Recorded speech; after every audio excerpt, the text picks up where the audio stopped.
வணக்கம். பிரியாணி செய்கிறேன்னு இந்த குட்டீஸ் சொன்ன பேச்சை கேட்டுட்டு நானும் அமைதியாக உட்காந்துட்டேன். முதல்ல மொட்டை மாடியில் செய்கிறேன்னு சொன்னாங்க. சரின்னு அதுக்கேன ஏற்பாடெலாம் பண்ணினேன்.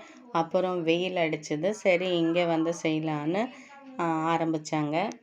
இந்த படத்துக்கு நான் தான் டைரக்டர். நான் டைரக்ட் பண்ணணும். அவங்க வந்து வெறும் கரண்டி மட்டும் ஆட்டுவாங்க.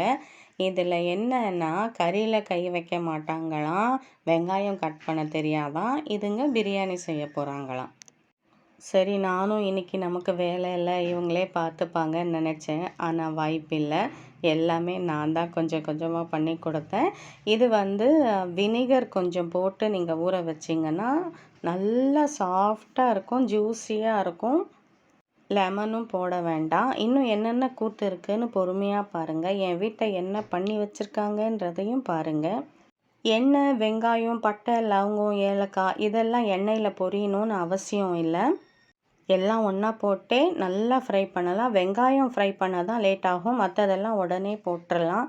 அதுக்குள்ளே வந்து தெருவில் பெட்ஷீட் விற்றுட்டு போனார். நான் அவரை நிற்க வச்சுட்டேன். ரொம்ப வெயில் அடிச்சுது. சரி வேண்டான்னு சொல்ல மனசு வரலை, பாவமாக இருந்துச்சு. இதில் வந்து 4 பெட்ஷீட் இருக்குது. எனக்கே இது தெரியாது. அவர் 700 ஒரு பெட்ஷீட்டுன்னு சொன்னார். இதில் பில்லோ கவர் கூட கிடையாது. 700 அப்படின்னு கேட்டேன். இல்லை, இது 2 பெட்ஷீட்டாக கட் பண்ணிக்கலாம் அப்படின்னு சொன்னார். ஒரு மாடலில் 2 பெட்ஷீட்டாக கட் பண்ணிக்கலாம், 2 பெட் கவராக யூஸ் பண்ணிக்கலான்னு சொன்னார். சரி இவரை நிற்க வச்சிட்டோமேன்னு சொல்லி அவருக்கு கொஞ்சோண்டு கூல்ட்ரிங்க்ஸ் கொடுத்து அந்த பெட்ஷீட் வாங்கிட்டேன். மொத்தம் 4 பெட்ஷீட் 1000 ரூபாய்க்கு கொடுத்தாரு. பில்லோ கவர் கிடையாது. நான் அதை கட் பண்ணி போட்டு காட்டுறேன் இன்னொரு தடவை. பிரியாணி எல்லாம் வதக்கியாச்சு. இதை போடு அதை போடுன்னு சொல்கிறதுக்குள்ளே நானே எப்படி பிரியாணி செய்யணுன்றதையே மறந்துட்டேன். இதெல்லாம் நல்லா ஃப்ரை பண்ணிவிட்டு நல்லா தொக்கு மாதிரி வரணும்.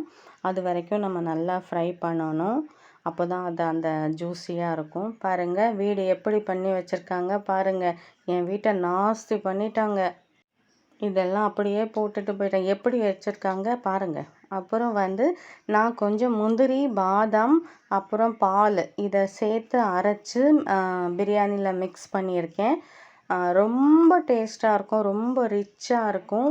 ஒரு தடவை கண்டிப்பாக நீங்களும் செஞ்சு பாருங்கள். செம்ம டேஸ்ட்டாக இருக்கும். இதில் வேறு பாதி வீடியோ அந்த குட்டீஸே எடுத்துட்டாங்க. நான் ஒன்றும் பண்ணலை. எல்லாத்தையும் மேட்ச் பண்ணி 1, 2 சீன் தான் நான் எடுத்தேன். அரிசி போடணும், தண்ணி வச்சுருக்காங்க, கொதிக்குது. எல்லாமே அடுத்தடுத்து பண்ணணும். அதுக்குள்ளே ரொம்ப வேலை செஞ்சிட்டாங்களாம், களைச்சி போயிட்டாங்களாம். வெயில் தாங்க முடியலையாம் அவங்களுக்கு. அப்போ நம்மெல்லாம் சும்மா இருக்கிறோம். உங்களுக்கு காட்டுறேன் பாருங்கள் என்ன பண்ணுறாங்கன்னு. இப்போது அரிசி அங்கே போடணும். இவங்க ஜாலியாக ஏசி போட்டு எல்லாரும் படுத்துட்டாங்க. ஏசி போட்டுக்கிட்டு போத்திக்கிட்டு படுத்தாச்சு. நாய், மனுஷன் எல்லாரும் படுத்தாச்சு. நான் எழுப்பி எல்லாரையும் கூட்டிகிட்டு வந்தேன். கிச்சனில் ரொம்ப வேர்க்குதான். அப்போ நாங்கள்லாம் 24 மணி நேரம் கிச்சனில் தானே நிற்கிறோம். அரிசி கொஞ்சமாக தண்ணியில் போட்டால் போதும், வேகணுன்ற அவசியம்லாம் இல்லை. அந்த 2 நிமிஷம் கூட போட்டால் போதும், மீதி நம்ம பிரியாணியில் வேக வச்சுக்கலாம். நான் அப்படி தான் செய்வேன். நான் தவா கூட வைக்க மாட்டேன். பிரியாணி கரெக்டாக வரும். அவ்வளவுதான், படம் முடிஞ்சு போச்சு. டைரக்டர் வேலை முடிஞ்சு போச்சு. இப்போ நான் ஆயாமா வேலை பார்க்கணும். இந்த வீட்டெல்லாம் க்ளீன் பண்ணணும்.